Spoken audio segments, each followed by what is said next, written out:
ఏ దేశం వెళ్ళినా, ఏడేడెళ్ళినా తెలుగోడి హావా నడవాల్సిందే అన్నట్టుగా కాంచీపురంలో మీకు 95% తెలుగు వాళ్ళే. తమిళనాడు కాంచీపురం, కంచిలో నా ప్రయాణంలో మన వేరే ఛానల్‌కి కొన్ని వీడియోస్‌కి అయితే వెళ్ళినాము. ఓటిల్లో మీకు కొన్ని ఫుడ్ ఐటెమ్స్ ఇడ్లీలైతే రవ్వతో అలా అత్తుకోపోయేటట్టు ఉన్నాయి గదా! పూరి అయితే మనల్ని అలా గట్టిగా పిలుస్తుందండి.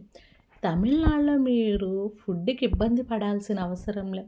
మనం అడిగి మరి కొన్ని స్పైసీ చేపిచ్చుకోవచ్చు. ఆసాం అంటే ఆసాం ఉంటాది.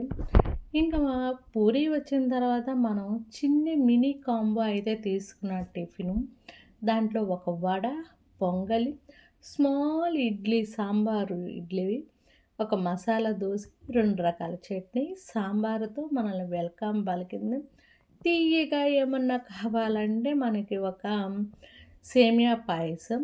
కాంబోలోనే మనకి ఇది గూడా వచ్చిందండి, కాఫీ కూడా. ఓన్లీ మనం కుకింగ్స్ వరకే దీంట్లో పెడతాం గాబట్టి దానివల్ల.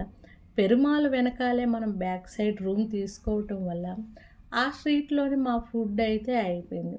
మధ్యాహ్నం అలా అయిన తర్వాత అమ్మవారి టెంపుల్‌కి వెళ్ళి 3:30కి అట్ట బయటకొచ్చినాక అదే స్ట్రీట్‌లో నేను మినీ మీల్స్ అయితే తీసుకున్నాను. మన ఆంధ్ర టైప్ లాగే కమ్మంగా మినీ మీల్స్ కూడా జాగింది. నేనైతే ఎక్కువ మిరియాలు కాదు, మెంతుల పులుసుతో నా భోజనాన్ని కంప్లీట్ చేశాను. చాలా అంటే చాలా టేస్ట్‌గా ఉంది. ఇక్కడ మనకి లాంగ్వేజ్ రాలేదని బాధపడాల్సిన అవసరం లే. ప్రతి హోటల్‌లో ఒకరు తెలుగు వాళ్ళు ఉండనే ఉంటారు. కనీసం గుడుల్లో పూజారులు కూడా తెలుగు మాట్లాడతారు మనకి. ఎలాంటి అసౌకర్యానికి లోనవ్వకుండా కంఫర్ట్‌గా మన తమిళనాడు జర్నీ చేసుకోవచ్చు. ఇంకైతే వాళ్ళు సన్న ముక్కలు మామిడికాయ పచ్చడి పెట్టారు. ఉప్పు అయితే ఎక్కువుంది. కొంచెం నేను ఉప్పు ఎక్కువ తిన్నాను కాబట్టి లైట్‌గా కలుపుకొని తినేసాను. చాలా టేస్ట్ ఉంది. అలా రెస్ట్ తీసుకున్నాక 5కో మళ్ళీ కిందకి దిగి మన రూమ్ ఆపోజిట్‌లో ఉండే ఇవి మనమైతే పొంగనాలని పిలుస్తాము. ఈడ వేరే పేరుతో పిలుస్తారైతే. టేస్ట్ అయితే ఆసాం ఉంది. వీళ్ళు డైరెక్ట్‌గా దోస పిండే వేసేసినారండి. మనకి చాలా క్లియర్‌గా కనిపిస్తది. మనమైతే చాలా చాలా రకాలైతే వేస్తాం గదా! టేస్ట్ అయితే అమోఘంగా ఉందండి. వాళ్ళు వేసే గుంటపుల్ల బంగారాలది ఎలా ఉందంటే పెద్ద బాండల్లో గుంటపుల్ల బంగారాలది సెట్ చేసినారు. చాలా అంటే చాలా బాగుంది. 10కో నేను పెరుమాళ్ టెంపుల్‌లో నుంచి బయటపడిన తర్వాత లాస్ట్‌కి మనం పెరుమాళ్ ఎనకాల ఉండే మధ్యాహ్నం తిన్నాం కదా మీల్స్, అక్కడే మళ్ళీ ట్రై చేసినానండి. దోసి, మా చిన్నప్పకి మష్రూము, నేనైతే చపాతీ ఆర్డర్ చేసినాము. ఇవి ఎంత టేస్ట్ ఉన్నాయంటే ఈ హోటల్‌లో, ఈ హోటళ్ళన్నీ మనకి పెరుమాళ్ వెనకాలే ఉంటాయి.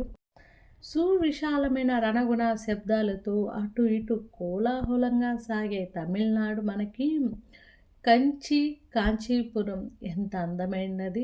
ఎటు చూసినా దేవాలయాలే. చిన్న చిన్న దేవాలయాలు కాదండోయ్, పెద్ద పెద్ద భవంతుల్లా కనిపించే దేవాలయాలు. మన ఇంటికి తలుపులు ఎట్టబెడతాము చాలా గుడులకి అక్కడ అలాగే ప్రహరీ కట్టి తలుపులేస్తారు. లోపల చూస్తే కదా అద్భుతం ఉంటాది. అలాంటి అద్భుతంలోనే నాకు శివయ్య టెంపుల్ కనిపించిందండి.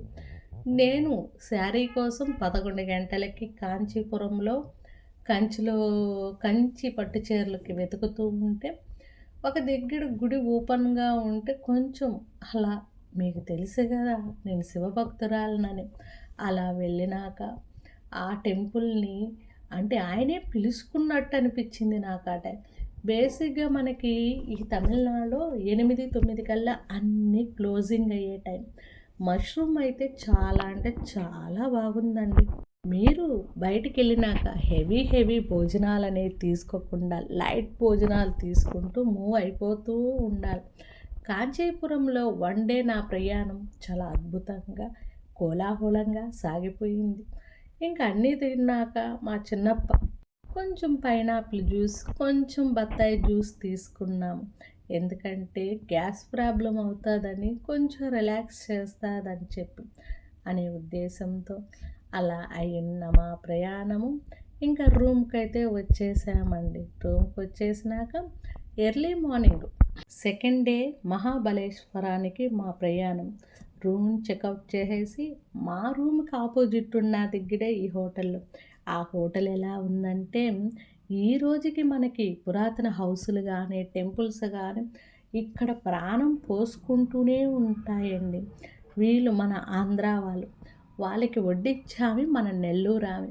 కంఠం ఆపకుండా ఏ దేశం వెళ్ళినా, ఏమేమి చూసినా తెలుగోడి ఘనత చూడురా స్వామి అన్నట్టు ఆ తెలుగులో ఆమె ఆపకుండా మాట్లాడుతూ ఉంది.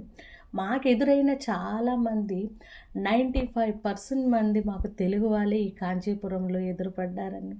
టెంపుల్స్ గానీ, హోటల్స్ గానీ ఎక్కడ చూసినా గూడా మాకు తెలుగు వాళ్ళే ఎక్కువగా ఈ కాంచీపురం గానీ, మహాబలేశ్వరంలో గానీ టెంపుల్స్ విజిట్ చేసుకొని వెళ్ళొచ్చు. మన తెలుగు వాళ్ళు పుష్కలంగా ఉంటారు. ఎటు చూసినా గూడా టిఫిన్ ఏ దేశం చూసినా, యాడాడ చూసినా తెలుగోడి ఘనత ఓహో! ఆహా! అన్నట్టు మన తెలుగు వాళ్ళు మన చుట్టుపక్కల ఉంటారు. మీరు భయపడాల్సిన అవసరం లేదు. మళ్ళీ మంచి వీడియోతో మీ ముందరుంటా.